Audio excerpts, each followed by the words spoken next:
Booyah, and it's time for the Game Sports Podcast. It is your host, David McCaig Jr. The Game Sports Podcast is powered by 91N.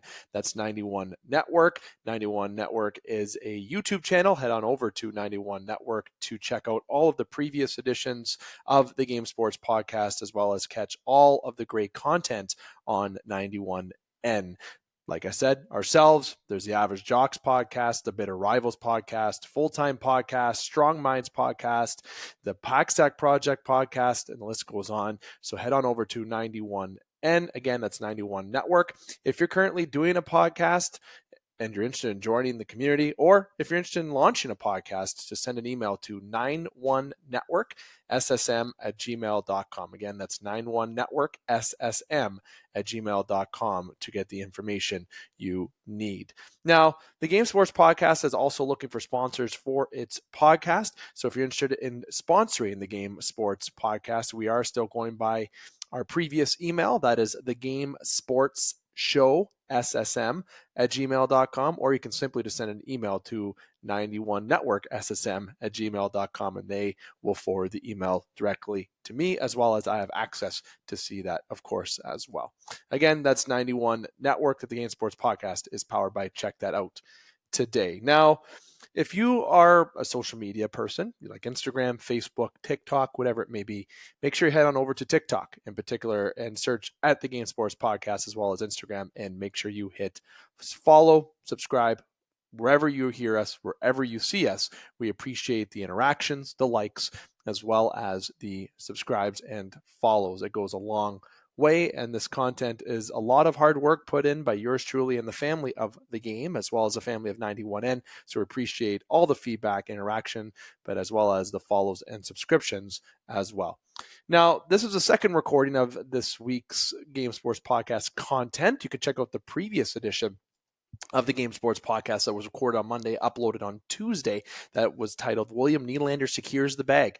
There's a lot of content that was discussed on there, in particular with myself and Alex Parr. This episode of the Game Sports Podcast will have yours truly just for the introduction portion, and when we get into the second segment, that will be our In the Pocket segment. As you all know, with the Game Sports Podcast, when it comes to our quote-unquote second or Wednesday recording of the game, we also have pure segment devoted to football, and that is where I do expect Justin Heichel and E.J. Russell to join yours truly with that. Now, in the first segment, we are going to be diving into a variety of topics here. We're going to be talking about the Raptors coach deciding to lay out a little nice vent session, a little great clip. You should check it out if you haven't. And I'm going to get into some hockey news, some recent hockey news that we did not and were unable to touch up on our first edition this week, as I was discussing on that episode. Check that out. It was great, but I'll make sure to get in some of that content, in particular with Cutter Gauthier and Jamie Drysdale, as well as Connor Bedard and Corey Perry news. Yes, he is resurfacing with some news that I'll touch on here in the first segment. In the second segment, as I mentioned, it's In the Pocket, and we're going to talk about the NCAA Championship game, a little review, Nick Saban. We're going to talk about NFL news, upcoming playoffs, have our pick'em. A lot of great content there. And now getting to the official first point of the first segment, I'm going to talk about Darko Rajakovic with the Raptors. Look, Darko did something that I'm sure a lot of coaches and a lot of players want to do when they have a game that disappointed them, a result that disappointed them, in particular due to causes of perhaps officiating. You got to give a little bit of blame to yourself if you lose a game. Doesn't matter if it's basketball, hockey, football, whatever it may be. The Raptors recently lost by 1 point to Los Angeles Lakers, and that game was played on January the 9th at the Crypto Arena, and played LeBron James's Lakers, of course, did the Raptors, and the Raptors did lose 132 to 131. And after the game, Darko went off in the media. And like I said, if you haven't checked it out, you can give this a quick pause, search that, but then come back, of course, and resume where you left off, because it is entertaining. He was very upset at the free throws, easy for me to say, in terms of whom had more free throws, especially in the fourth quarter. He was quoting 23 free throws in terms of Scotty Barnes' 3 throughout the game. And then, of course, he was highlighting how Scotty Barnes was an all-star, or is an all-star, and he's not wrong about that. Scotty Barnes is terrific, and he's a future all-star in this league, a future superstar, a future face of this league, and some may agree or may not agree with that. You got to agree with that. The kid is very talented and definitely the future of the Raptors franchise. But nonetheless, in looking back at that game, Darko, when he went on the podium and he was talking to the fans in the camera and he was talking back to the reporter, that was emotion. Okay, yes, and there comes a point in a sport where you got to hold back. You got to make sure you're professional in your responses. But there was a lot of games, and there's a lot of games even in other sports where coaches hold themselves back, and sometimes they hold themselves accountable. Sometimes they hold their players accountable, or maybe there's an excuse on a particular play that cost them the game. There's a lot of reasons that can cause a team to lose in a game. All right, ultimately, if you lose, you lose. But Darko has a point. And I'm not saying that the Raptors were pointed to be that the refs made them lose in a game. I'm sure that wasn't their intention. You hope that wasn't their intention. You can refer back to a previous episode of actually a Wednesday edition of the Game Sports podcast just about 3 to 4 weeks ago, where Heiko had a very hot take about conspiracy theory with the referee and how maybe that they're involved in bettings in games, but they never get questioned. Unbelievable point he brought up. Maybe there is something there, but I don't want to get into that. I'm talking about Darko here. And his rant on the podium, I loved it. I think that is great. I think that should pump up the team to a degree that their coach cares. He speaks his mind. And when it comes to the NBA doing any fines or anything, at the time of this recording, I did not see any fines. I did not see anything be laid out. Do I expect there to be anything? Maybe there might be a little at least conversation, but he does have a point, okay? And when you seem like the calls are more favored on one side, him saying the point, you may as well just have called us and we would have stayed home and not played the game. And it's upsetting, right? Because the Raptors have been really successful, especially after the trade with the Knicks. They've been really rolling, and that type of game, it's a tough loss to take. And against a team that they could beat, a lot of people question the Lakers. I'll get to that in a second. But the vent sesh that Darko decided to go off on, love it. Keep showing it. I love that emotion. He's taken over for Nick Nurse. He's taken over for a coach that was loved in Toronto, just like Casey was. All right.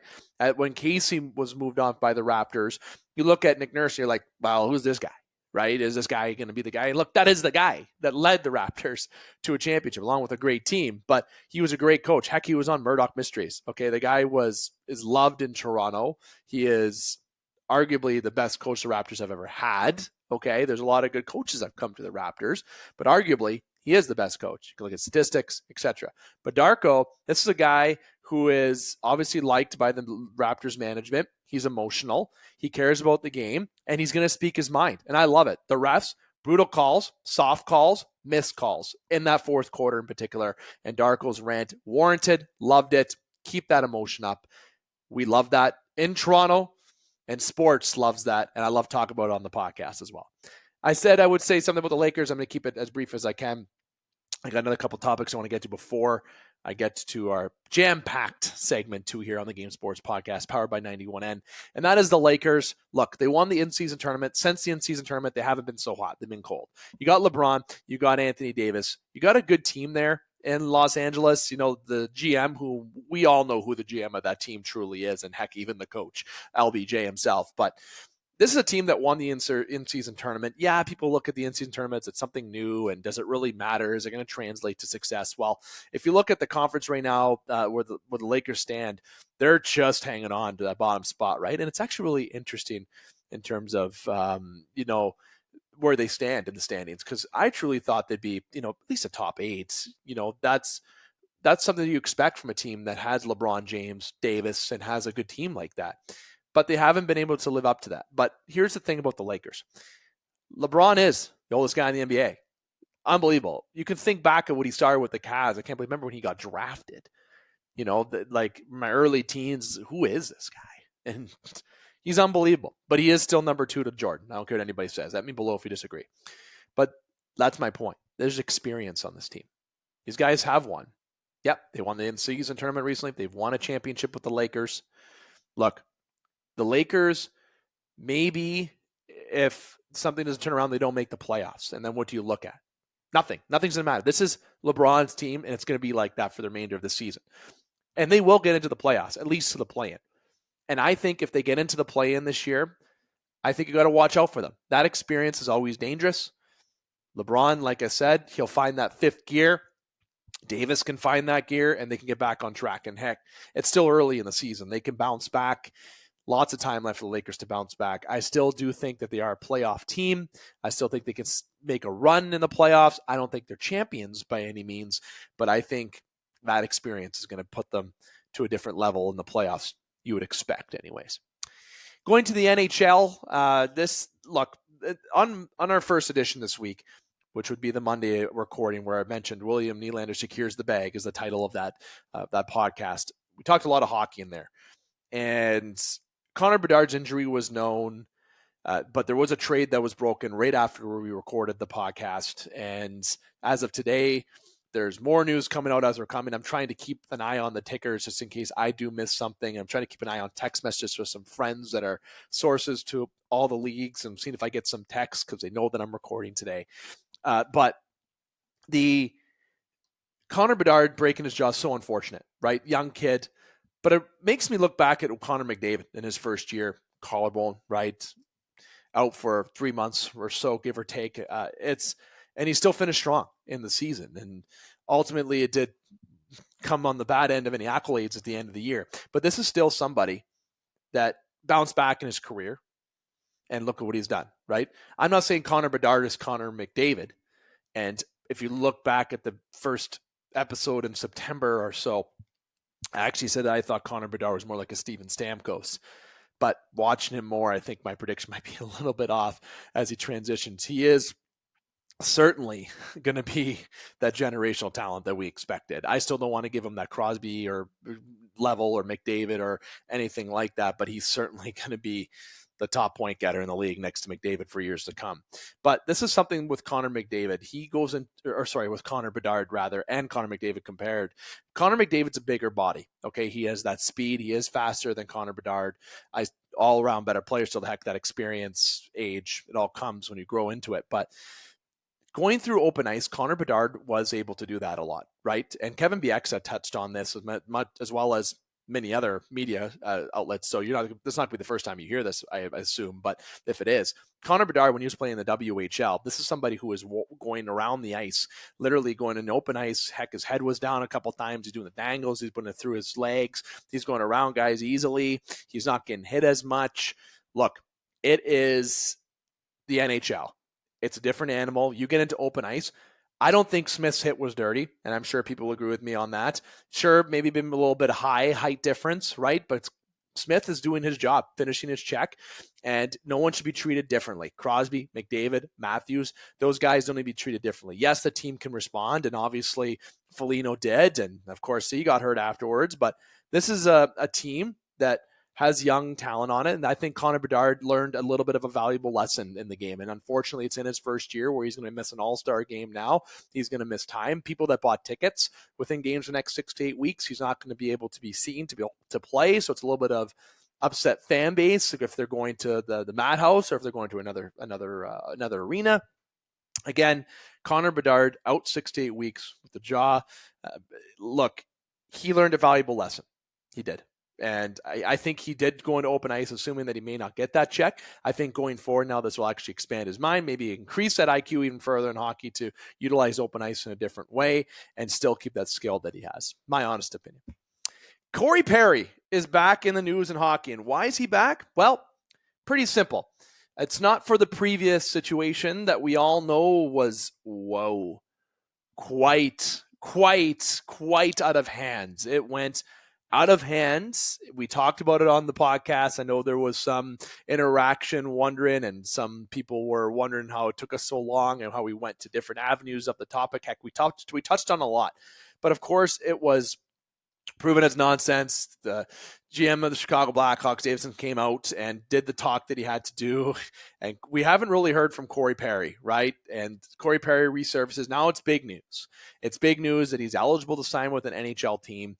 And you hear everything in the background, like, okay, he was intoxicated at a restaurant or bar, and there's a waitress involved, or maybe there was a staff member involved, or it was both. And look, that happened with Corey Perry. He obviously, the thing from Corey Perry, wasn't too much after what happened where he came out with. It wasn't like too explained, too elaborate. There was apologies left and right, him and Chicago, and how nothing was true from Chicago's end, etc. But Corey Perry is eligible to come back in the NHL, and truthfully, I'm going to tell you, anybody that gets Corey Perry, I can't believe I'm saying this, it's a win for them. I think Corey Perry is a strong veteran presence. He was doing well in Chicago. Heck, as a Toronto Maple Leaf fan, he seems to be like a little silent Leaf killer. Whatever team he's on, if he's on Tampa, when he was on Montreal. I honestly think that Corey Perry returning to the NHL, he would be a valuable asset to a team. And given some of his off-ice antics, there's been players that have had a lot of that issues. Evander Kane, and he went, and of course, everyone had their chirps about him when he returned to the NHL. But when he turned to the NHL, he was with the Edmonton Oilers, and he's actually cleaned up his act. So a lot of people are pointing Corey Perry to go to Edmonton. People are also pointing Corey Perry to maybe be looked at in Toronto. Look, everyone's going to Toronto if they're a free agent, right? Everyone says that. As much as people may think that is a good idea, especially due to Matthew Knies, we don't know the status of Matthew Knies, and I say we based on the Toronto Maple Leaf fans organization. But as much as that may be a fit, I don't think it's as realistic as many other options in the National Hockey League. There, of course, is looks about Edmonton. There seems to be a fit. Sure, maybe that would make sense. But I was really looking at the Dallas Stars a little bit, him returning back to Dallas as an unfinished business. I don't see him going to the Ducks because of where they are in the standings, or maybe he would want to go there to finish his career. But going back to Dallas, this is a team in the Western Conference, but I'm thinking, hey, does he want to play Chicago a lot? Does he want to be in that conference? Or does it matter, right? What's going through his mind mentally? Does he want to go back to Montreal? Yes, that's a rebuilding team, but does he want to go back to Montreal and be around that group and maybe be under Martin St. Louis and kind of just finish strong there in Montreal? Or does he want to truly go to a playoff contender and surprise everybody? Does he want to go back to Tampa? Well, if you look at Tampa Bay, if you want to hear all the rumors that were going on about Corey Perry, all the nonsense that was going on, Tampa Bay and being in Tampa Bay was affiliated to that from before he even went to Chicago, if you really want to dig into the archives. And truly, it's almost really hard to predict. It almost seems like too easy to say that Corey Perry is going to be going to a team that he already played for, right? And Tampa Bay is the obvious pointer because of where he had success there. He knows the team. Everything was a fit there, but there might be some more underneath there, but I still consider Tampa as a favorite for Corey Perry, Eastern Conference team, still in the playoff hunt, looking to try to rebound and maybe bringing in someone like Corey Perry to really round out that bottom six might help Tampa Bay try to right the ship a little bit. They've had a weird start this year because of Vasilevsky being hurt, etc. So the main thing with Corey Perry is that makes sense in Tampa Bay. I still think Dallas makes sense, but the only thing that's throwing me off about Dallas is the fit, but mainly going back to Chicago. If that is something that he wants to try to avoid a little bit, I don't know. He's a professional, but I just wonder if that's a little bit of a factor in a conversation, right? If you look at teams in the East, some of the teams are done playing Chicago. I haven't pulled up Tampa Bay's schedule yet, so I'm not too sure. But I know Toronto has played Chicago their times this year. There's teams that have. Maybe that's something that he considers. So if you want my prediction, I really can't choose one. I really can't. If you said, David, you have to choose one, I am going to say Tampa. I am going to say Tampa Bay. Sorry, despite given all the drama that you heard maybe in the background, I think that's one. Number two, if to give you my main prediction without giving a team, because I think there's so many fits that he'd be on, it's going to be the Eastern Conference. That's the only thing I'll say. I think he's going to stay in the East. He's not going to go West. Someone also said, is Vancouver an option? I think that's very interesting. Edmonton, Vancouver, Montreal, Dallas, Tampa. Look, there's a lineup for him. Is Florida an option for Corey Perry, right? You played in Tampa. You can't go back there. Maybe go to Florida. So many options. But if I had to say a team, Tampa is still my favorite, despite anything that could be true. But from all the nonsense rumors that we've heard, of course, but ultimately, the Eastern Conference makes the most sense for Corey Perry. Comment below. I won't use too much more time with Corey Perry, but comment below on what you feel about where Corey Perry is going to land. Going to be interesting. This is a Game Sports Podcast. David McCaig here. I've talked a little bit of Raptors basketball, a little bit of Lakers, a little bit of NBA diving, then we went into the NHL. But I am going to get into one last point because I did sort of forget because I branched out to Connor Bedard and Corey Perry, Cutter Gauthier and Jamie Drysdale. Look, Cutter Gauthier, when he was drafted by Philadelphia, he said that he was built to be a Flyer and he wanted to be there. We're hearing that Cutter Gauthier and his agent has connected with the Flyers, said they want to be there, but then the Flyers saying, well, they haven't heard from him. Look, there's a lot of stories going around. True or not, there's usually three sides to the story: the two and then the truth, right? I'm going to stay with that adage. The third option is the truth there, but it is likely that the Flyers, as open as that they've been, as Jones, Tortorella, of course, Danny Briere, I really feel like that the Flyers don't have anything to lie about with this. Cutter Gauthier is a Penguins fan. I don't know if it's something to do with that. People are assuming with that Crosby's his favorite player. Look, the Cutter Gauthier is a standout at college hockey, and he was really effective at the World Juniors. This is somebody that when the college season's done, he's likely going to be able to step into the lineup. Now, he's traded to the Ducks. I don't think that's going to be a playoff team, of course, given where they are in the standings. But this is somebody who's going to be on a young team with Trevor Zegras. He's going to be on a team with Leo Carlsson. A lot of young defensemen on that team, Mintyukov, and the list goes on with that team. They were able to move on from Jamie Drysdale with ease. They were able to sacrifice their future from the defensive side to increase their offensive in their future. And they did that with Cutter. People say that second round pick is a little bit extra. Look, it's not.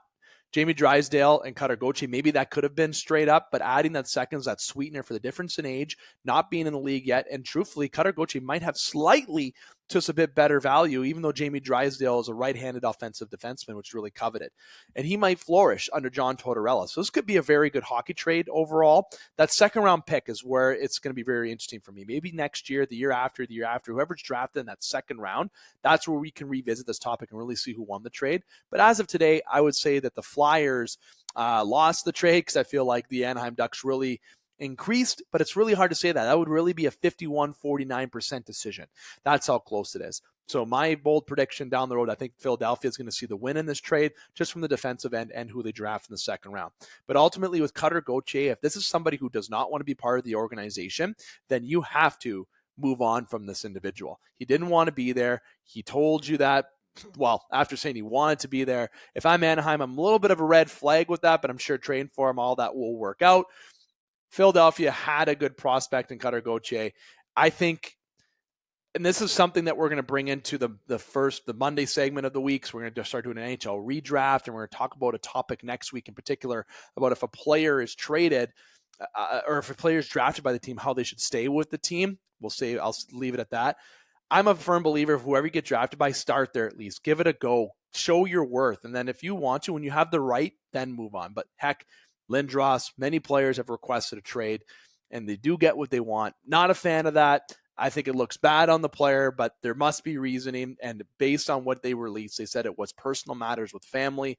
Truth or not, Cutter didn't want to be a Flyer. Flyers were very open about that, and I like their adage. If they don't, or I like their view, sorry. If they said, if you don't want to be a Flyer, then we don't want you. It is what it is. That's it. Cutter Gauthier, the Ducks, Drysdale in second to the Flyers. Who do you think won the trade? Like I said, close right now, but I think in the future, I think the Flyers are looking pretty good. But when you look at the Anaheim Ducks' future, great defense coming up. They got Dostal in net, who's the future after Gibson's out. They got a good young core with Zegras, Carlsson, and now with Cutter. They got a good nucleus of players there. Anaheim is on the right track. They're coming. They're going to have a high pick this year as well. Watch out for those Ducks in the next 3 to 5 years, let me tell you, if not sooner. All right, now I'm going to take my breather. This has been the Game Sports Podcast, segment 1, basketball, hockey discussion with yours truly. I'm going to take a breather. When we come back, we are going to have the In the Pocket segment with yours truly and the In the Pocket crew. Don't go anywhere. Before we get into tonight's second segment, myself, E.J. and Justin wanted to interrupt our recording to send our condolences out to a close friend of the Game Sports Podcast, a family member of the Game Sports Podcast, Avery Rausch. Last week, he tragically lost his father Andre Rausch, and I wanted to make sure that we obviously brought forward our condolences as a staff of the Game Sports podcast. It was something that was planned to do on Monday as well with myself and Alex. However, it felt more appropriate to wait till a second recording this week, and E.J., Justin, and myself wanted to do this right at this point. So we want to send our condolences out to Avery and to his family and friends, and to family and friends of his father as well. Again, Andre Rausch, best wishes and condolences to Avery and family. Very tragic, very sad. It was very heartbreaking to hear, and we are here for you, brother. EJ. I think I'm probably one of the last people that should speak on this issue. I don't know Avery very well, but Dave thought that it was important that Avery be a part of our team, and so I have talked to Avery, and I have grown to very much enjoy him, and because of that, I do feel an obligation to say I am sorry for your loss, Avery. I wish you nothing but the best, you and all of your family, of course. And if there is anything that I can do for you, you don't just need to hit me up for podcasting advice. My phone lines are always open for you, and condolences to the Rausch family. Justin. Yeah, and just echoing the same stuff, man. Condolences to your family. I couldn't even imagine. We're here for you, and I mean this family's got your back, man. So you need anything, garage door's always open, fridge is always open, and I always got some sports on. So we're here for you, buddy. And the condolences also want to be passed on by Alex Parr and Dane Hantro. They can do their own if they wish on the next recording I have with them, and they already have reached out, but I'll make sure I mention them as well as all of the Game Sports podcast family. I'd like to remind listeners, if you are in the Sault Ste. Marie community or the Algoma region, and if you know Avery, know the family, or know his father, Andre, the celebration of life will be at Quattro in Sault Ste. Marie this Saturday from 2 until 6. So if you need any information on that, you can hit us up here on the Game Sports Podcast or 91N to get those necessary details. But again, to you, Avery, condolences, best wishes to yourself and your family. We're taking a brief moment here, and we're going to get into our second segment. And welcome back to the Game Sports Podcast. David McCaig continuing to host you this evening. Again, the Game Sports Podcast powered by 91N. That's 91 Network. Make sure you hit like, follow, and subscribe on 91N's platforms, as well as all of the Game Sports Podcasts platform as well. Let me give you just a little piece of fact. Over 50% of you that view our TikToks, and we're very pleased with all the views that we get on TikToks and the shorts. We appreciate it. But over 50% of the views, you aren't subscribing or following the Game Sports Podcast. So make sure you are doing so. Make sure you interact. The simple like, the simple interaction, the simple follow goes a long way for both the Game Sports Podcast and who we're powered by. And again, that's 91 and 91 Network. TikTok, Instagram, Facebook, a lot of interaction on Facebook. Over 1,300 of you follow on there. We love that. Instagram, just under 700 follows right now, hoping to grow the numbers on Instagram as well as grow on TikTok. And before I did the recording, there had been 2 follows before we did the second segment added on there. So let's keep adding to that as we definitely work hard on this content. If you're interested in being a sponsor of the game or to 91N, reach out. Now, I got EJ Russell. I got Justin Heichel. We are in the Pocket segment. And as always, In the Pocket is sponsored by Sports Center Bar and Grill, Sault Ste. Marie, Ontario's best sports bar over 6 years in a row, best wings. All in all, the Game Sports Podcast's original home, first recording in Canada, keyword in Canada. Phone in a cup. At Sports Center Bar and Grill in Sault Ste. Marie, Ontario. Phone on a cup, as EJ just said. That was a thing. Now look at us. I got the Death Star up here. Justin's got the X-Wing and the Joker back there, and EJ's got his family pictures back there, okay? And we got the headsets on. Okay, things have definitely went a long way for the game. It's all because of you, the listeners. Did we miss an opportunity maybe at the beginning, and we could have just called this like 4 guys, 1 cup? Oh no! Well, I've missed a bunch of weeks this year, so then it had to be 2 guys, 1 cup, and I don't think that's good for anybody. No, that's a good point. Good point. EJ, hi. I didn't say hi to you. Welcome on. We did miss you last week or the last couple weeks. I can't recall, but no, I think just 1 week. Nonetheless, EJ, all the way Michigan. How's it going? Yo, how's everybody doing? Happy to be here. Sorry for the absences so often this year. Not typically my MO, but I've had some other stuff to do with changes at work. But yeah, as Hike's saying, gotta make that money, gotta get that cheddar. But happy to be here with you boys as always. You know, part of the reason I will say this too, little plug here for my family. Part of the reason why last week was so difficult to make was my sister got married not too long ago. So I'm tonight I'm sporting my groomsmen.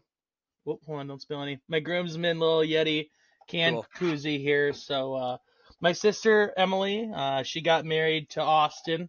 So happy for them. They're currently vacationing in Hawaii. They took a helicopter tour the other day.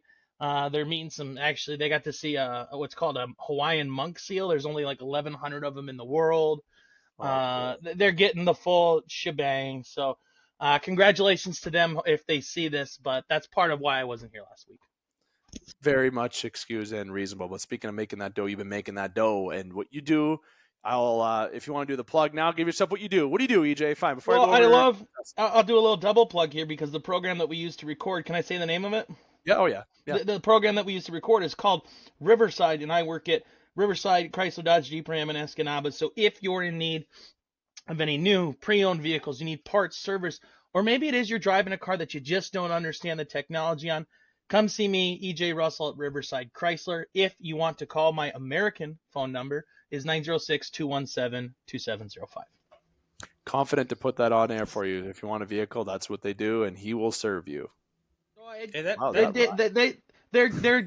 having fun making all the paper because they got salesman of the month back-to-back months. I will say this. I went for the hat trick, if you will. There's the first hockey reference of the show, so you guys can boo me now. Nice. But yeah, thank you. Unfortunately, because I had to miss the end of December with my sister's wedding, I was unable to complete the trifecta. So we're going for it back again in January here. But old boy's good at what he does. If you need help, and I'm not saying I'm just good at selling, I'm good at helping you find your vehicle. If you need something, give me a call, 906-217-2705. Love it. The other individual who's been here since day uno, essentially, particular with the Canadian recordings and it wasn't in the pocket back. It was in the pocket about a couple recordings in, but we just called it the Game Sports Show at the time, Canada, and then we switched it to be broken down as segments. We've done a lot of changes to the show to really try to perfect our art per se. Modified the timeline a little bit. 100%. And we've had a 3.5 hour episode the one time. Oh, we got to find that in the archive. No, we don't. Every time Dave says it's supposed to be a half-hour long episode, we end up going at least an hour to an hour and a half. Oh, that episode's 3.5 hours of just absolute nonsense. I don't think I was on that one. We've done a good 2-hour episode. There was 5 of us. It was me. And hold on, before I get to that story, Justin, how's it going? It's no. Let's keep going with these. Hi, Hike. The stories is it's all right. I'm here. No, keep going with the stories. This is way better content. Yeah. Justin, me, Dustin Grondin, who's a casual, Jamie Antonello, who is a casual, and I believe was it Dana? Pat was there. Pat. So our buddy Pat DeLuca, I think Dane was there, but he didn't record. He showed up to sit and hang out with us. To be honest, there could have been 13 or 14 people there, and we wouldn't. Brian Greco was there too. I remember that. There was 7 of us. This has to be at Sports Center Bar and Grill. This was at Sports Center. I've heard this story. This 3.5 hours, and this show was ran by Dustin. Actually, Dustin wanted to run the show because he wanted to go through topics. He had 4 pages of topics that he typed out. I said, you know what, man? All the power to you. Go ahead. And you even tell us what's going on. We don't need to. But the 3.5 hours, there actually is a document that you can check out. It's there. But 3.5 hours of just football, slash of hockey, basketball, I think tennis. I think we talked about the Sioux. It was definitely high tennis. school. I think Oh, there's Dixie. Yeah, we need the little Dixie appearance. There was too much going on. If I can ever find that episode, I'll give the listeners a treat. That was no, maybe not. It might cancel. I don't know. There must have been swears. That's a funny episode. If you're a close friend, we'll show you that. That's the grand finale post.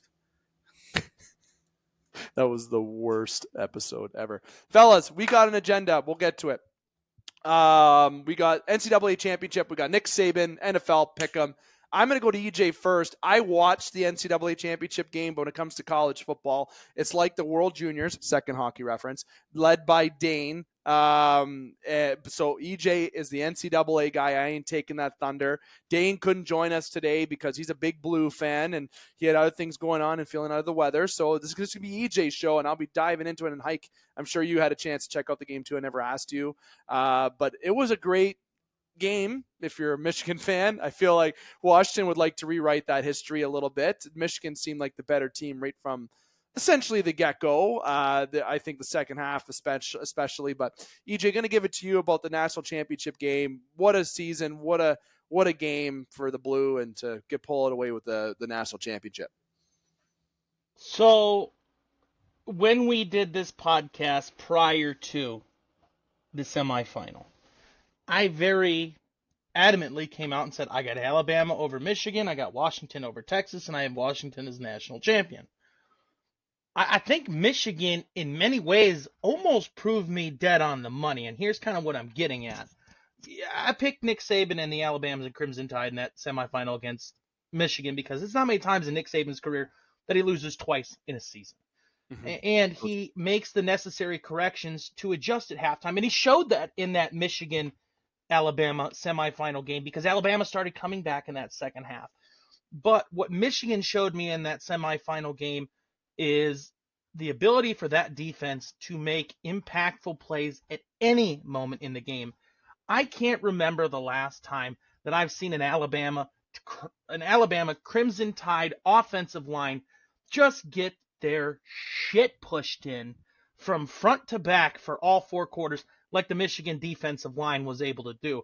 That was the weakness of this Alabama team. Obviously, at the other positions, I think they had more than enough. But Michigan did what they do well. They run the ball well. They rely on J.J. McCarthy to make plays when needed, and they rely on that defense, which is tops in the nation, to stand up on their head. Washington did exactly what I thought they were going to do against Texas. They outscored them. Michael Penix Jr. was the reason that they got to the championship game, just as I thought he would be.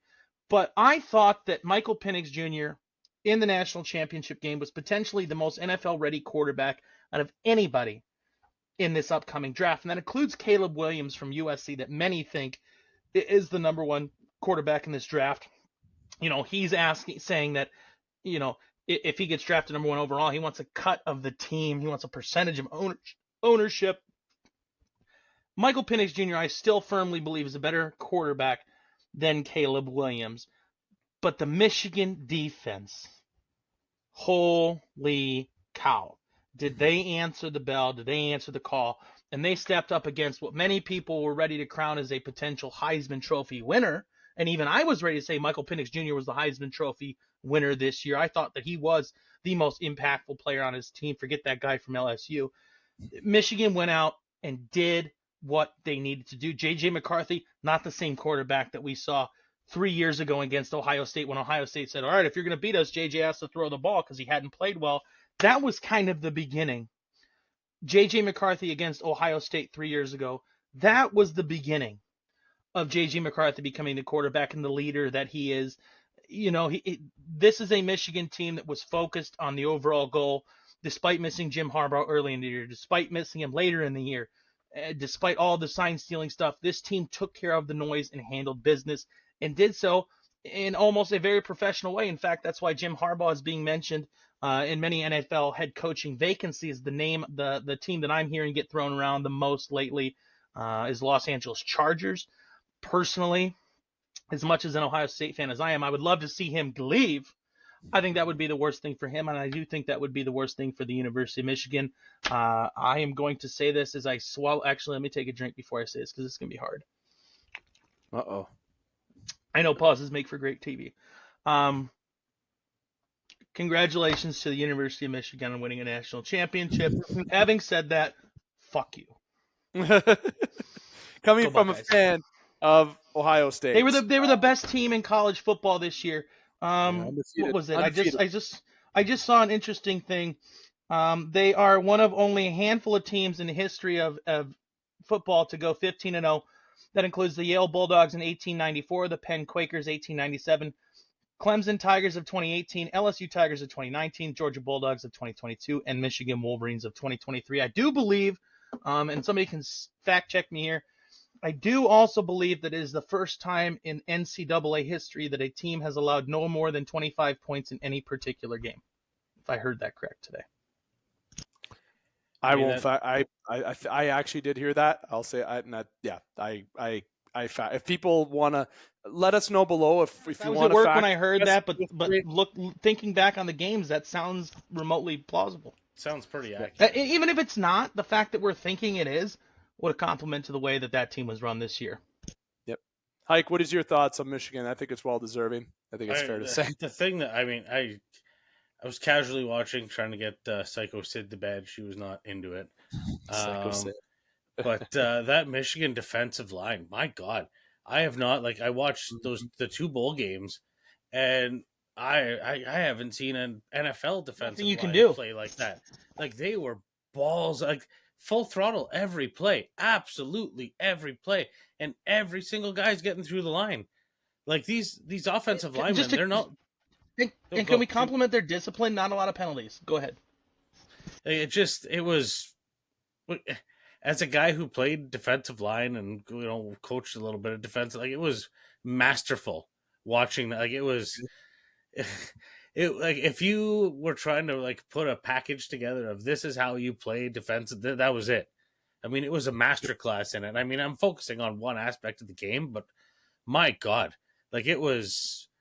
It was like watching. It was remember Pros versus Joes. That's what it was like. Romanowski versus those guys that came out of a bar somewhere and got their asses kicked. It was crazy. And they all did their jobs. Everyone had a role to play. And like you said, every single play they were coming at you full tilt. Just the way that they schemed up the defensive line.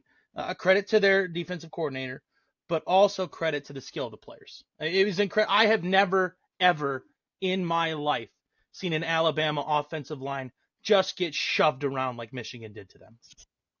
Now, this is a fan base that leads in attendance routinely. They very passionate fan base. Of course, they have a big stadium for it, but this is also a team. Assholes too. Is my mic on? Sorry. They actually have had 3 Heisman winners on their team. They actually haven't had one since 1997. That's as per Michigan Wolverines football. So that's Woodson, yeah. Yeah, this is a team that had a very good balanced team overall, and obviously it was long overdue. There's been some good players that have went to Michigan. The best quarterback of all time, Heck, went there, obviously, and was successful in his NFL career. If you can guess who Joe Flacco went to Delaware. Peyton Manning went to Tennessee. Hey, you can laugh at me. You can laugh at me. No quarterback has more road playoff wins than Joe Flacco.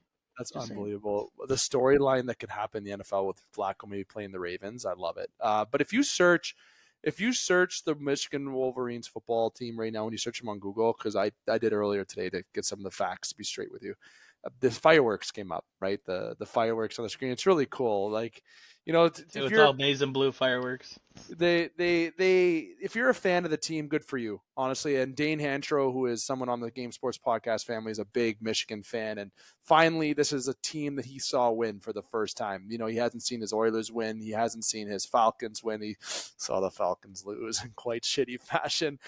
He has seen Michigan win. Good on the fans. But Harbaugh, I'm going to say something about Harbaugh. The guy seemed like he was on a different planet when he was talking on the podium. I don't know if he already had a couple of shooters. Dude, he always seems like he's on that's a different, just like a half too many painkillers. Like he's just kind of in La La Land. Let me be clear. I'm not saying, I'm not accusing the man of abusing painkillers. We on this podcast are not endorsing any abuse of any narcotics. No. But he does kind of just that, he took that one too many Percocet after a dental thing, and he's just like, Let's watch King of the Hill. Like, he's in La La Land. He was it's hilarious, but he gets he almost left the stage, right? Remember he was talking, hey, you can't go anywhere, man. The trophy's coming. The big trophy's coming. You got to pick that up here, right? And he didn't want to get dumped on by Gatorade, but he got caught. Well, you got to dump the Gatorade avoidance was unbelievable. Like the first one, the guy's running up to hug him, and he just dips like grease lightning. And he watched the dodgeball video. Like how about he had better moves than Edwards did in the game. Dodge, duck, dip, dive, and dodge. That's what he watched. The other thing I love about him winning this is, so his dad Jack won a national championship at Michigan. His brother John won a Super Bowl with Baltimore. And he goes on, and in his interview he goes, "Oh, I can finally sit at the big boys table now." I thought that was pretty good. Well, hold on though. When they were playing each other, when John Harbaugh, Baltimore, and Jim was in 49ers when they played in that Super Bowl with the lights out. You mean the Super Bowl? At the time, I believe their sister was dating Tom Crean, who at the time was the head basketball coach at Indiana University. I think there's like this. It's like for him to win this and say he's sitting at the big boys table, like he can finally sit there. Yeah. And this is someone who's 60 years old, and we don't know what's gonna happen in the coaching carousel in the NFL this year. There's so much. Would you go pro if you were Harbaugh? I'm gonna say it now. Dave, go. Money talks, but yes, if I've accomplished what I needed to at Michigan. I want to do my last couple years. I wouldn't want to go to a team that's like the Chargers. I feel like maybe another team that's on the edge that, maybe like a Seattle. Pete Carroll's walking away. Yeah, Pete Carroll's gone. I think Seattle may be a fit, right? A team that is looking to make that step to try to get into the playoffs a bit quicker than the Chargers or even the Patriots are looking. So if Belichick truly leaves, which if he does, I think that's something the Chargers just be aggressive on, but they're already aggressive. We talked about this. But yes, I'd make the jump to the NFL, EJ. Yeah. By the way, I just want to say this before Hike goes, because we're going to get in this next. I do believe that the fact that Saban is choosing to retire may tell us a little bit about Belichick. Hike, go ahead. Yeah, the Vrabel thing leads me to believe that Belichick's probably gone. That's how I see that going naturally. Vrabel to New England. But yeah, the Harbaugh thing, I honestly think that the Chargers are an absolute no-brainer. Justin Herbert. I guess you know what? Yeah, okay. Very underutilized talent there. And the Chargers defense is pretty adequate. Honestly, I don't. They got a lot of good stuff going on there. The Chargers are probably the easiest team to turn around. And if he's coming to the NFL, he's coming back to win. I thought maybe they'd be. I was presuming maybe a couple years away, but if Harbaugh goes there, I think it changes that landscape pretty quickly. And the Chargers want to get asses in the seats there now. They're in LA. They gotta, you know what I mean. You gotta walk. Not in San Diego. There. Just kidding. No, it's taken me a while to get used to that, and I'm still gonna say it every once in a while, but yeah. I think so. EJ, there are a couple things that were said there. I got my notes here, Hike. If you want to finish your thought, go ahead, and then I'll get in this because I'm about to go off. Let's go. Okay. First of all, David, Mr. Electric Avenue.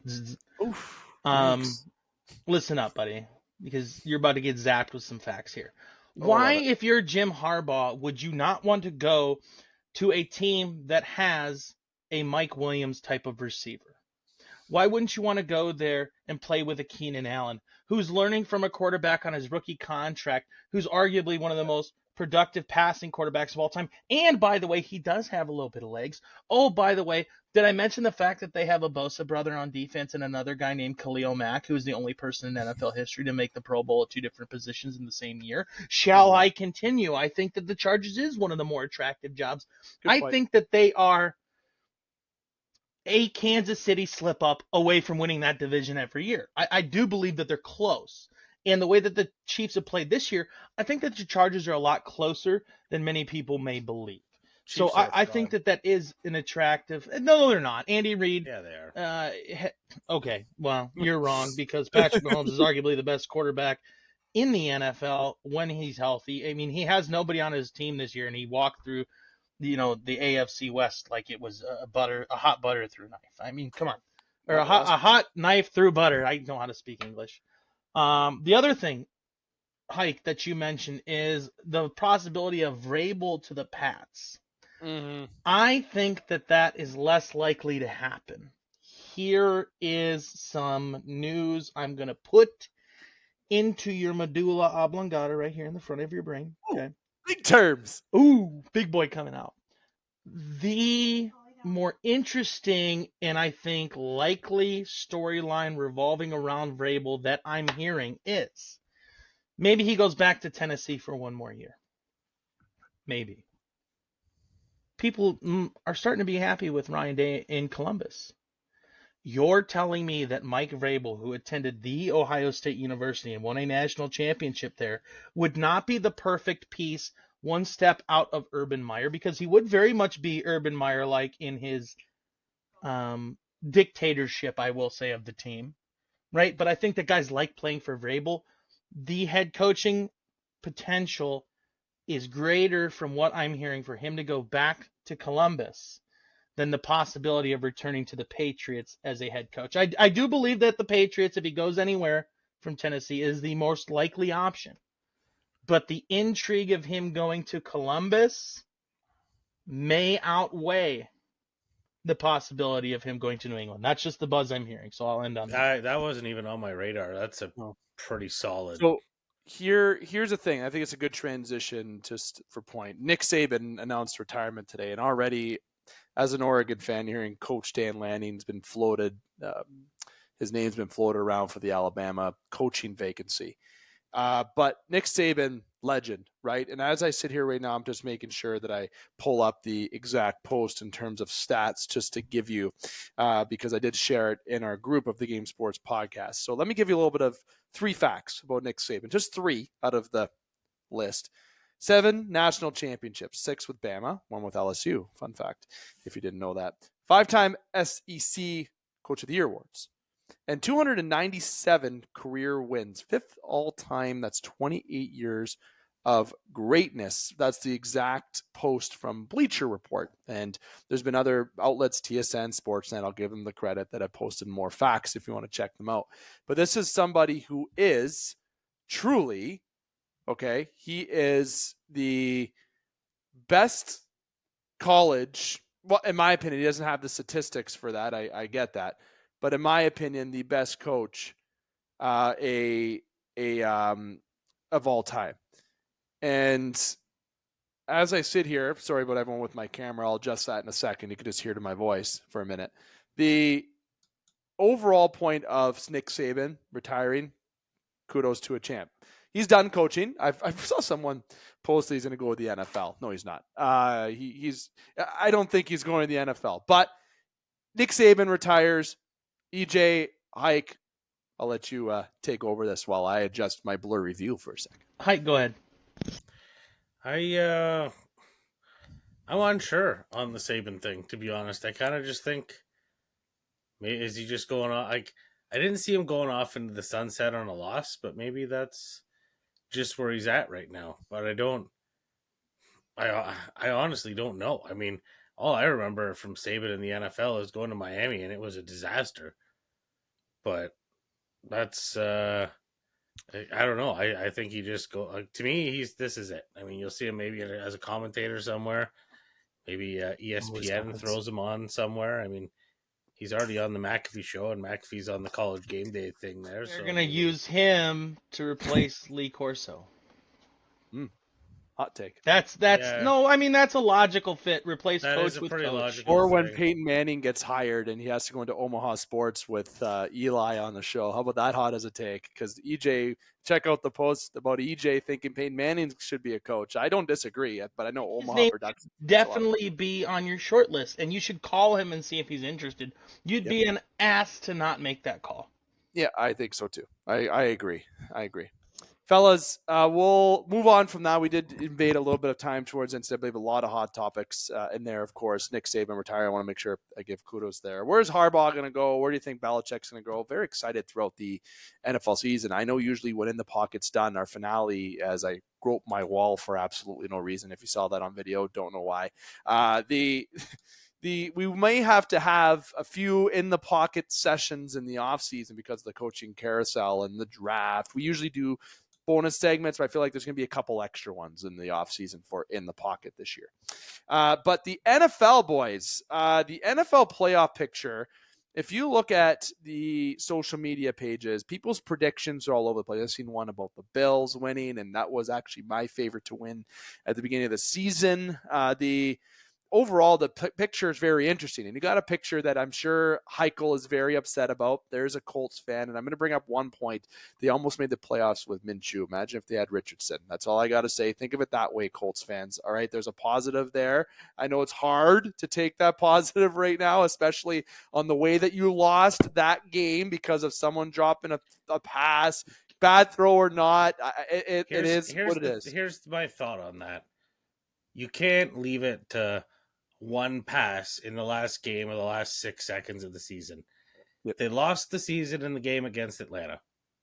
You had to win that game. You shit the bed against Cincinnati. You had to beat Atlanta.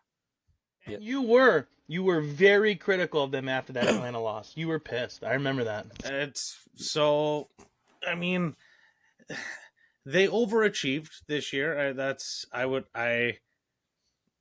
my take on that. I mean, is it worth making the playoffs and losing next week and losing a couple draft spots at this point?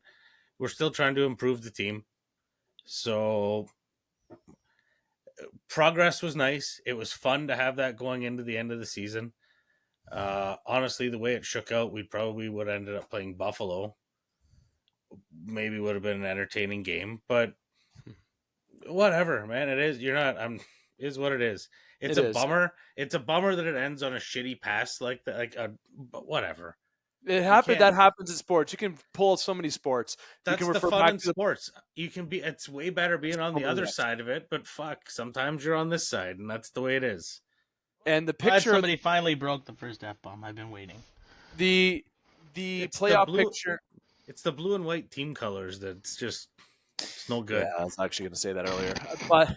The playoff picture is pretty straightforward for the first week, and I know we're going to get through them for the pick'ems, but so we're not going to – what I kind of want to do, if you guys are okay with it, what we usually do for playoffs, I know time sensitive. We're at the 29-minute mark. I think a good aim would be to try to wrap up this segment. Never gone over before, Dave. We're just going to do it. That's why I don't say the time anymore. But if time we could aim – if we can aim for the 10-minute mark for this, I think that'd be appropriate. We will aim for doing our best. How can I make no guarantees? Because we always go over on time. It's like, knock, knock. Who's there? I don't know. We're going to be 10 minutes late. Like, that's just us. So before my idea was I wanted to talk about the games this week briefly and the picture, but I kind of wanted to do that in the same segment, the pick'em and that together. So my idea was, if you had any feedback from the last week of the season or any news you wanted to bring up before we talk about the playoffs that led into it, I'm going to give the floor to you. So I'm going to put you on the spot. So EJ, anything from last week that you want to, like, leading up to the playoffs, that you want to bring up in terms of a stat or a fact or a point that the listeners should know about or hear our points on? Yeah, I have 2 points I think are super relevant because they're going to support what I'm going to get into later. And I would like to state that before I give these opinions, I very much have taken my bias out of the thinking here, even though it's really going to sound like I haven't, okay?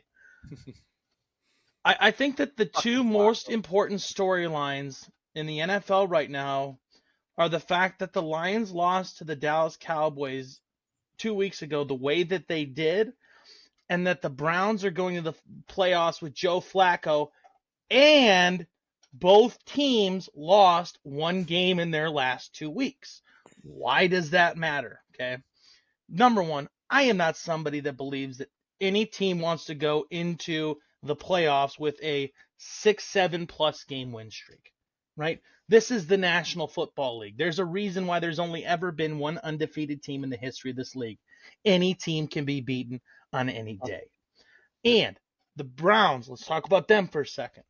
Since Joe Flacco has come into the league, since week 14, week 13, he has been the best quarterback in the National Football League when it comes to touchdowns, yards, all that stuff, okay? And he's supported by the number one defense in this league. Earlier in this podcast, I stated the fact that this Browns team reminds me a lot of the 2000 Baltimore Ravens that won a Super Bowl with Trent Dilfer. Joe Flacco's a lot better than Trent Dilfer. So the Browns have a lot of excitement going forward, and we've beaten the Texans before. We've beaten the Steelers. We've beaten the San Francisco 49ers. We've beaten the Baltimore Ravens. All of the big dogs in front of us, we've kind of already overcome that monster, if you will. We've beaten two of the best three teams in football in the Niners and the Ravens. And we did the Ravens on the road, Niners at home, in a game that, I don't think necessarily goes that way again. The Browns are in a position that there is nothing, absolutely nothing to fear. And a team that just came off of a loss, which we gave to the Cincinnati Bengals because we rested everybody, this is going to be a team that is hungry. This is a bunch of dogs. DAWGS, dog pound dogs. This Browns defense is for real. They're better with Joe Flacco. I love them in the AFC. And the Detroit Lions.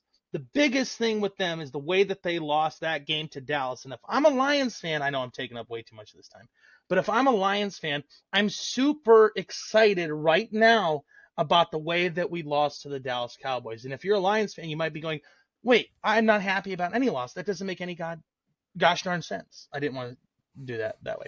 Sorry. Fuck it.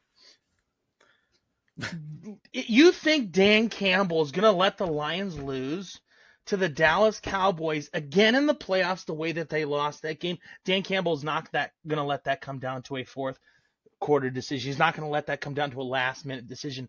The Lions are going to come out biting everybody's kneecaps off, and they are probably the hungriest team in the National Football League. They get to host their first playoff game in Detroit in Ford Field ever.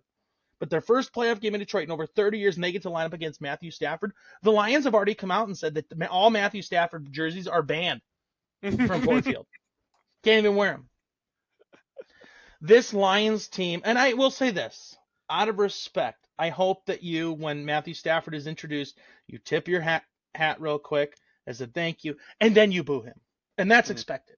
You give him a half a second of respect, and then as Dan Campbell says, you're going to take some kneecaps. I think that those are the two. I think those are the two most interesting storylines going into the playoffs right now. Love that. Hike, any points for you from last week leading up to this week's playoffs? I mean, to me, just a couple bummer injuries. That was all. Like the Watt one for the Steelers. And somehow with a team that Joe Flacco has thrown more touchdowns than Kenny Pickett has all year, somehow they still make the playoffs. Laporta. I'm going to hit you with a helmet. Yeah, he likes that. That cracked it on me. Broke up with Eugenie Bouchard. Had that. He went through a bad spell in his life, and he woke up after that. It happens. I got a little bit of breaking news. Something breaking, sort of breaking. It's about college, though. It's got to rewind. But as of 14 minutes ago, Alabama lost a 5-star receiver recruit after Nick Saban's retirement. They're going to have 15-plus transfers. The 5-star wide receiver Ryan Williams has decommitted from Alabama. They're going to get. I'll say this right now. They're going to get.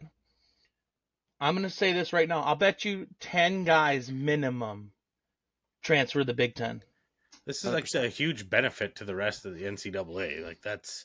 I don't know why. I will say this. I don't like the transfer portal thing. Oregon for that. I don't like the transfer portal thing, but if your coach that you committed to leaves, I do believe you should be allowed to transfer somewhere else. Sorry, Hike, I took your thunder there. Anything else you want to go into before we go into the playoffs picture? Because I actually am not going to add anything from last week. That I think it was just it was an easy week for some teams like the Steelers against secondary squads and winning games. And the most entertaining of the week, game of the week, was actually I like the Bills Dolphins. It was pretty entertaining.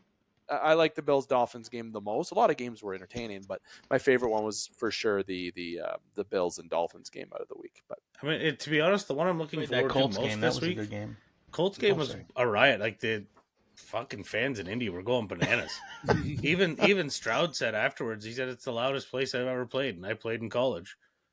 Like that's so I'll take that as a fan. You know, at least the support is there, and the city showed up for a primetime game. So you know, you're kind of a dick. I tried to make fun of you, and you took it and made it a positive. How dare you?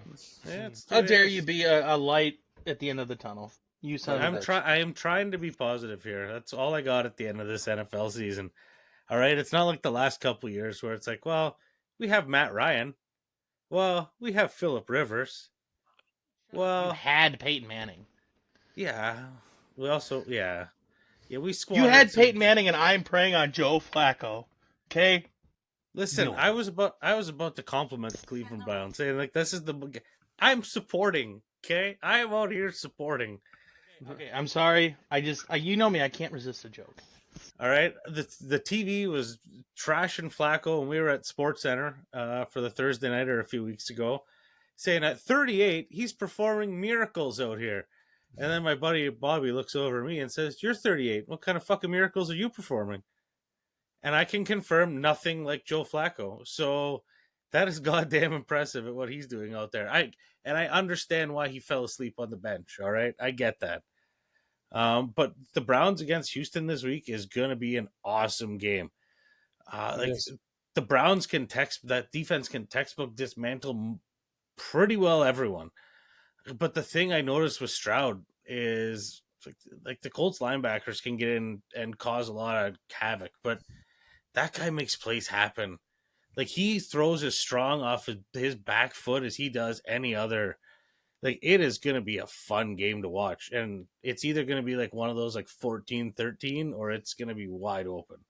It ain't going to be 14-13. I think that this is the kind of game, and I agree with you wholeheartedly about C.J. Stroud, and I have to sit here and bite my tongue because I said I would have never drafted him, right? I'm very anti-Ohio State quarterback in the NFL, but he's proven me wrong. I am so happy that I'm wrong because he has handled himself very much as a professional this year, and I think that the biggest character quality I'll say about CJ Stroud when it comes to this type of game as a rookie is his professionalism. And I think that because of where he did play at college, and yeah, I'll put my bias in on this statement, it's not just like playing at college football at Bowling Green or Central Michigan or even Colorado, right? You're playing at the Ohio State University. It's like playing at Michigan or Bama or Texas. Like that carries some weight. And I do believe that he has done a great job of making sure that he's prepared. Any of the film that you watch from him off the field, he is asking everyone all of the right questions. And I think that he is intelligent enough of a person that he is going to figure this game out. Yep. But I got this being like 32-28, 28-24. I think there's going to be some points because I think the Browns defense, their strength this year is bend, don't break. And I think that they hold up and win another game late. Love it. All right, we'll get into the pick on side. So I'm going to what we'll do here is I'll give it to Justin to state the standings, and then we're going to pick each winner, and then we'll pick a game each that we want to talk about to wrap up the show, and then any other points that may come up because I should have. We were supposed to be done 10 minutes ago. Exactly. So for time, I said 10 minutes at 30 minutes, now 40. So we'll try to give the listeners what but they also know this the best. So Hike, take it away, and we'll even go while you pick the game. You can also give a quick reaction about it too to try to fit it in quickly. So go ahead, Hike. Here we go. So the regular season standing wrap up here. What a shit show this was this year. So we have a tie for second with 170 points. Yeah. The tiebreaker going to Dave. Tie for last. Yeah, well, whatever. I was trying to be positive. Here we are. All right, I'm trying to be. This is the worst day of my life. Just get it over with. All right. So EJ finished in third, with 170 points. Dave finished in second, also with 170 points. And I finished in first with 171 points. So Regular season champion is year, Justin. though. Yeah, I'll regular take it. season champion. And on to the pick'em. So this week, I mean, we kind of talked about the Cleveland game already, but I got the Browns over Houston. Dolphins over KC is my bold pick for the week based on the weather forecast there. But I'm sticking to it. Buffalo over Pittsburgh because fuck the Steelers and that goddamn 7th place spot. You have no fucking business being there. Dallas over Green Bay, Detroit over the Rams, and Philly over Tampa, which was a tough one for me because I'm like 50-50 on that. But yeah, I'm gonna stick to my guns. Philly over Tampa. Tiebreakers: Philly 24, Tampa 17, Detroit 52, the Rams 24. Most points this week. You can probably see where I'm going this week. Say that again. No. This is not like no. This is say that again. The Lions are putting up 52 points in the playoffs. Oh, 52 points. Yeah. If that happens, I might do the next recording in a muscle shirt. Swear to Hold God. on. Yeah, this does have some strong alcohol content, buddy. I mean, this can't be reality. 52 points? Are you outside your mind? No, but I was outside in the garage before the show, but no, I am not outside. I'm doing dry January. I should maybe jump into this, whatever you're having, though. Heichel should seek counsel immediately. Like, I love legal it. counsel, a therapist. I got a Barks over here. Barks, they got bite. Barks. Dude, I'm wiping spit off of my counter because I didn't have any beer in my mouth to spit anywhere, and I just 52. Okay. Did you say who's getting the most points? The Lions, right? The Lions. Yeah, and the no, he's got Dallas. Points, yeah, no, the Cowboys are getting more points. And the fewest points is the Pittsburgh Steelers. Okay, I'll go second, and I'll probably. I need a moment to recover. I'm gonna 52 points. Can I say this? Hold on. If he hits that pick, I just want to say now we're gonna create a new trophy for pick of the year. Okay. If he hits that, if the Detroit Lions score 50 points or more, 50. No, you got to get the 50. If he's going to go 52, you got to get 50. If they score 50 points, Heichel gets one of those like fancy fantasy football rings for saying pick of the year. I found our clip. Like $100. Our clip for the week on TikTok. I found it. I got to go back. I got it pegged. I know when I'm finding this clip because yours truly is the producer of this segment today, so I will be the one finding that clip and doing the short on that. But for my pick, I'm going to say this flat out. If anyone is on video, you see the jersey that's behind me. I do cheer for Pittsburgh. Legend. Number 13 for the Game Sports Show. That's a good one. That's one because we're unlucky and I'm the founder of the Death Star. But and I am cheering Pittsburgh. I'm going to be yelling at the TV. I'm going to try to go hard, but there's no bias in these picks, okay? So I'm going to give you that, and I'm going to be a sports expert on this pick, okay? So here we go. Browns over Texans. Very good football game. One of my favorite games of the week. Gonna love this. I feel the Flacco story, Stroud story. You got a team that picked second overall last year. You got a team that has been struggling but been absolute dog shit for how many years? Sorry, EJ. But this is a team that has Joe Flacco there. And if you're like I told you on that short that people really interacted on, by the way, the Joe Flacco, if you would have told me that he'd be leading the Browns right now, look, crazy. All right. Browns over Texans. Chiefs over the Dolphins. Very, very close game. Tough decision for me. I feel like this is a one touchdown game, if not a one field goal game. But don't worry, Chiefs fans, you're not winning the Super Bowl this year, but you're going to win this game. The Chiefs are 100% losing because Taylor needs to get another single out. Oh, God. Bills over the Steelers. I'm picking that because I got to be honest. I'm just happy that we're here. I heard the rain, the snow, the Mason Rudolph. Man, I'm cheering Pittsburgh, bro. I'm all that, but realistically, I think this Bills team is climatized to that weather. It's a little bit of an advantage. If they even play in Buffalo, I heard rumors today on a source that they might play in Indianapolis. I don't know if that's true or not. Let's pause. What you're hearing is that in Kansas City, they're telling people in Kansas City to stay home, but they're still letting the game play. It's in Kansas City. That's not in Buffalo. Buffalo. Thank you for the correction. But I am picking the Bills over the Steelers, but I will be cheering for them. The Steelers, that is, in that football game. Cowboys over the Packers. And I think I know the Green Bay Cowboys game was quite close this year at a point, but this game is going to be my biggest spread of the week.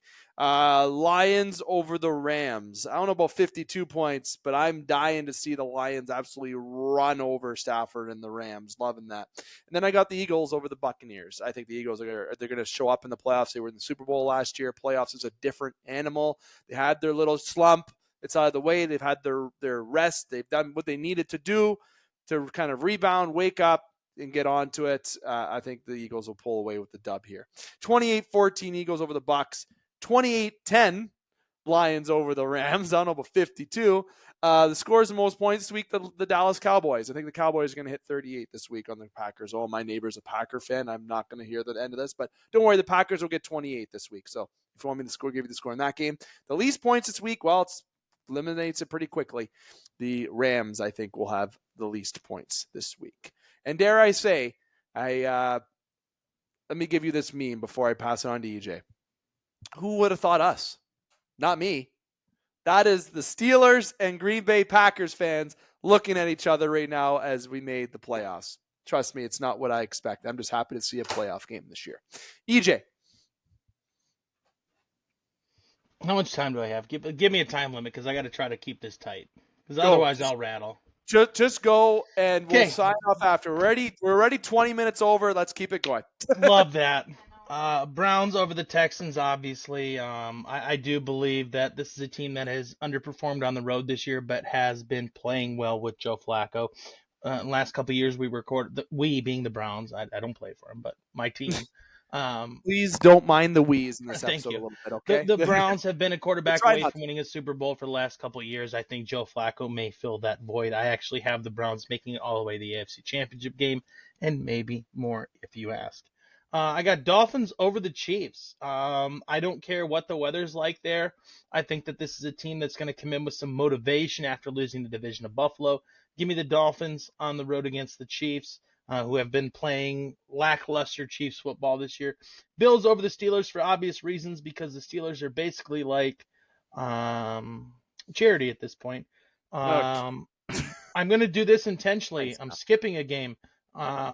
Give me the Lions over the Rams at home.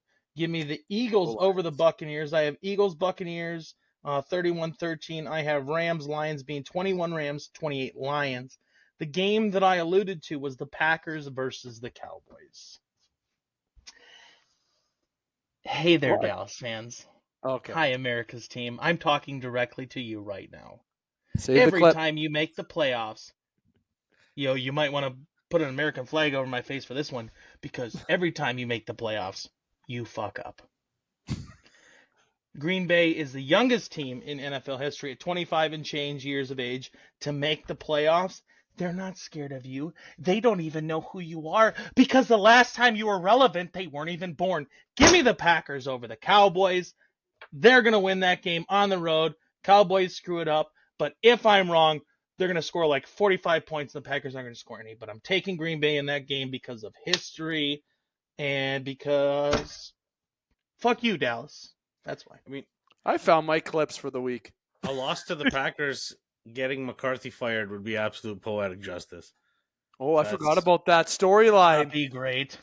Oh, I'm with you there. Oh. Like that would be breathtaking, and I'm all for that now. I didn't even need to say it. You just knew it was there. So yeah. I like adding this in. I know that that time is limited, so we're gonna make this literally a 10-second blitz for all three of us here. We have our picks for this week. Okay, I want your Super Bowl favorites. I want your playoff tree quick as you go through it. Okay. I'm going to give you the floor first, EJ. Yeah, Quick I already got this. playoff tree, finalist, winner. Go. Hike next, me last. Honestly, because of many things I stated earlier, I got a Browns-Lions Super Bowl, and I'll wait to pick that game. Love it. Okay, keeping it simple. Hike. See, like, I'm torn.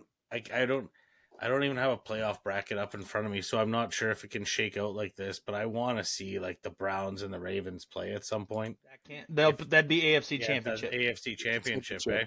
Yeah. So I mean, I would like to see, because I don't know. It's a coin flip for me whether it's the Browns or the Ravens going to the Super Bowl from the AFC, but it's one of those two. And then for me, it all depends on what team gets hot, but it's either the Lions or the 49ers, and I want to say it's the Lions. I would love to see the Browns and the Lions fucking absolutely scrap it out in the Super Bowl. That's If that happens, I will die. If that happens, you won't be able to buy beer in Michigan because it'll be sold out. I won't be able to come on this podcast again because I will go insane. I'll say, looking at the picture, very, very simple. I think I can go through each round. Go through that shit I said earlier, Dave. The Browns have all the motivation in the world. The Lions have all the motivation in the world. Who has a better reason to want to win other than them two? And they're both really goddamn good. So I'll quickly go through this, kind of just be the different one here. As I picked, obviously, the next round will be Eagles-Niners. Then you'd have the Lions-Cowboys. So between those two, I'll see the Eagles will move on. The Lions will move on. You got the Eagles-Lions in the NFC Championship. I am picking the Eagles to make the Super Bowl. If you're looking at the AFC, I obviously picked the Browns. I picked the Chiefs. I picked the Bills. In the AFC Championship, I got the Browns and I got the Bills. In the AFC Championship, I did pick the Bills to win it all this year, but my pick had a giant Bills boner for the last 4 years. And let me give you this storyline: the Bills will beat the Browns. Sorry, EJ, it'll be a Bills-Eagles Super Bowl, and guess what, Bills fans? They lose again.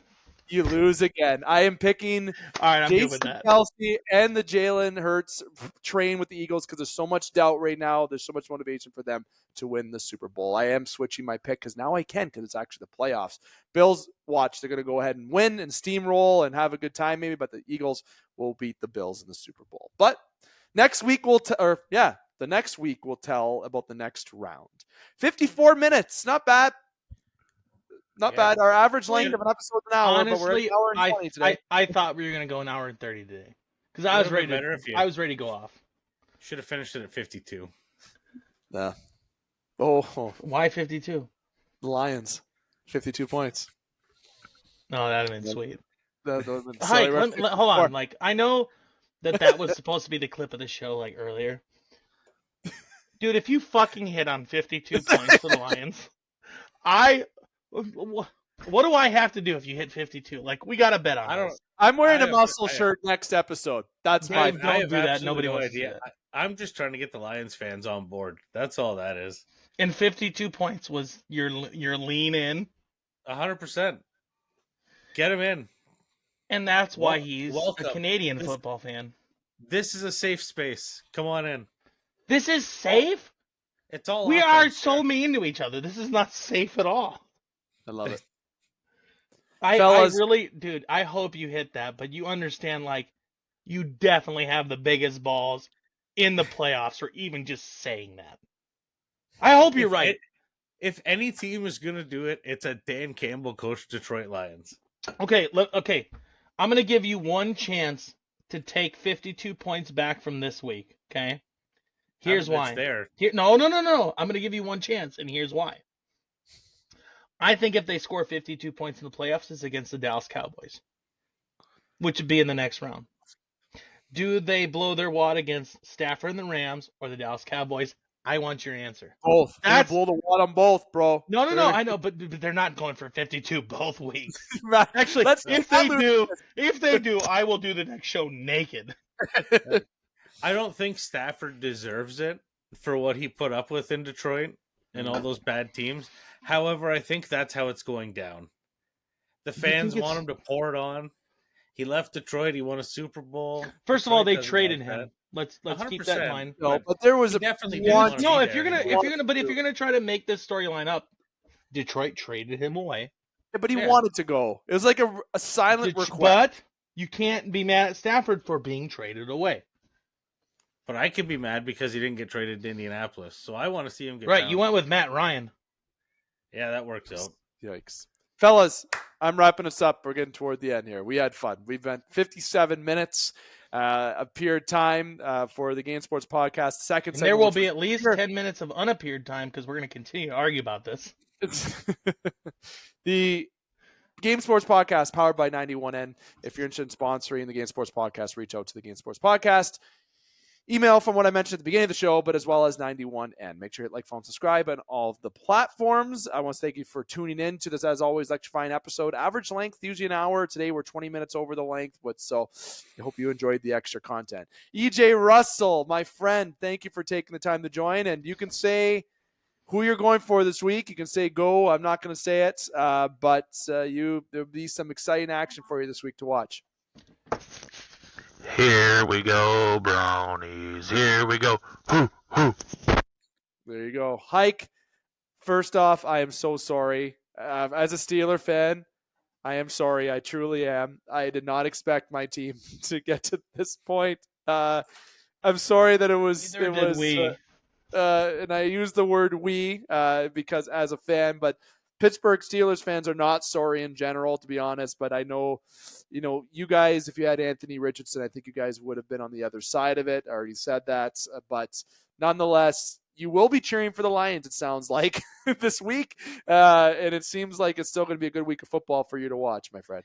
Yeah, I'm Cleveland and Lions household here. Tiana's going for the Chiefs for obvious reasons in her associations. But yeah, no, Lions and Browns is where I'm at, and it's I think it's gonna be a good one. This is gonna be a solid slug 'em out weekend of football, that's for sure. What if the Chiefs? Let me add this too.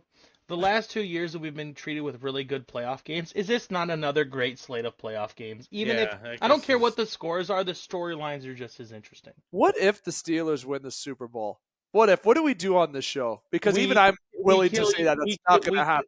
But. We kill you, and there's a new host. Yeah, there's absolutely no way. I don't condone any violence. My god! I won't know sports. Dave, you got to get through with the first week, buddy, and that's a buzzsaw. I'm just happy that there is a first week, dude. You have to go to Buffalo. You should just hang a Jags jersey behind you because that's the only reason.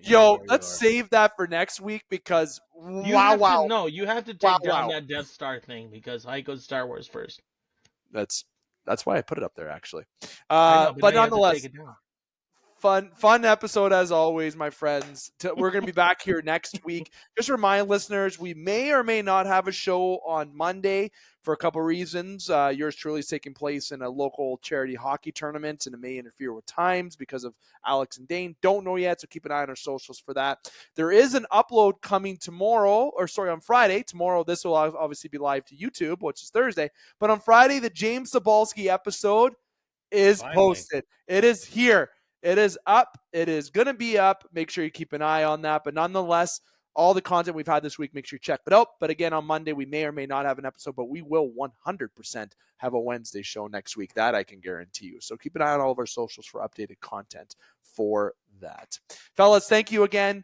And to all the listeners, we appreciate your very lengthy patience with us with our long episodes. It's always fun. A lot of great content. You should enjoy this. You're not going to get this anywhere else. Scripted, usual stuff. You're getting different stuff here on the Game Sports And let's podcast. be honest, if you're listening to this podcast and you don't enjoy some of our little inside stuff, then are you really listening? Come on, it's fun. It's fun. Join in. Dave still sucks. It's great. Again, thank you, listeners. Make sure to like, follow, and subscribe. Thank you, E.J, Justin. And, of course, I want to say thank you again to my wife for the wonderful thumbnails that she does for the uploads as well. She does a terrific job on that. Really helpful on our social media pages. May I say lovely photos of you two. Lovely photos of you two. Congratulations. Oh, yeah. Thank you. Yeah, that's wedding photos eventually. Hopefully, will be out. Megan Kent, good friend of ours, who's up for photographer. Still, our wedding photos are being waited to be received after, but it's fine because she's busy and we love her. Yeah, but hey, come on, get another in on this. Congratulations, Dave. Good for you. We thought one of us were going to get stuck with you. Oh, I thought it was you, EJ. I thought it was us all Pictures wouldn't have been nearly as nice. Oh, EJ would have hung He it all. is available. Before we go down a rabbit hole, thanks again, fellas. Love you, listeners. Until next time, here to remind you, keep your stick on the ice, swing your bats, catch your touchdowns, drain your threes, and shoot your shots. Booyah. Yeah.